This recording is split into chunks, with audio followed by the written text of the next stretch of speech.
Hello, this is Fred at the Gate with today's devotional. We're living in very difficult and trying times. We deal with murders on a daily basis in our country. There are terroristic attacks. There are both national and international atrocities going on around the world constantly. And people may be wondering, where's God in the midst of all of this? And so many people may be confused, they may be lost. That's because they have no identity in Christ. But for you and me, my brothers and sisters in Christ, we must know who we are. We need to know that God is in control of all things at all times and all places. And so despite what your circumstances or situations appear to be, you know that God is in control and God has our back.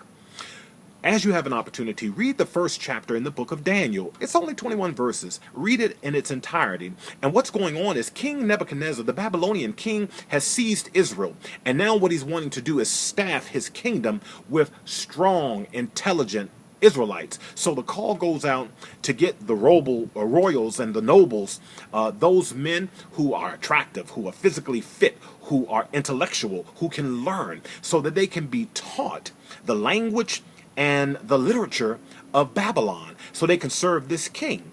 Now, the interesting thing is it's going to be a 3-year process, but he also wants to provide food from his table, his wine, and it says his delicacies. Now, among these that are being considered are Daniel and his 3 friends, Hananiah, Mishael, and Azariah. And because of their meeting the criteria, they have been chosen, but now they're giving new names. To Daniel, the name was given Belteshazzar. To Hananiah, Shadrach. To Mishael, Meshach. And to Azariah, Abednego. What's taken place is they had to know who they were. Because once someone tries to change your name, they're trying to change your identity. Daniel means God is my judge. Belteshazzar means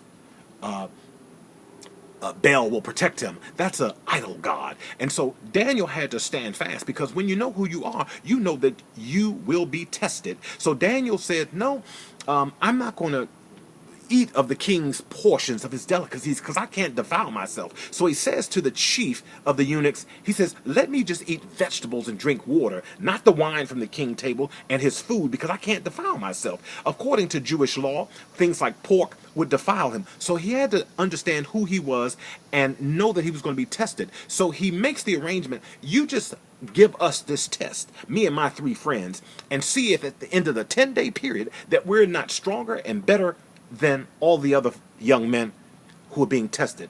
Well, it worked out just the way they said. But this was a 3-year training period. So they were allowed to have their diet, but they still had to maintain the integrity of who they were. So that's the other thing we need to understand. When you know who you are, you know that you have to be tenacious.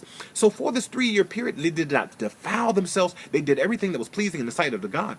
But then you also know, because of who you are in Christ, you will be triumphant. At the end of this 3-year period, it said that there was none found that were more fit, that were more intellectually astute than Daniel and his 3 friends. Why? Because God gave them favor. God gave them the wisdom that they need. So when you know who you are, you know that you can't allow your identity to come from a king. Your identity is rooted in the King of Kings.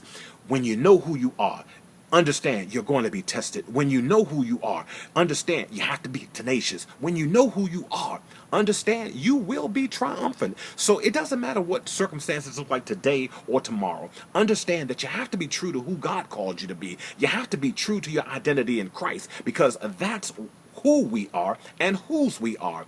And you don't have to be like everybody else. You don't have to go with the crowd. Understand, it's okay to be me when you know who you are in Christ. So my brothers, my sisters, do you know who you are?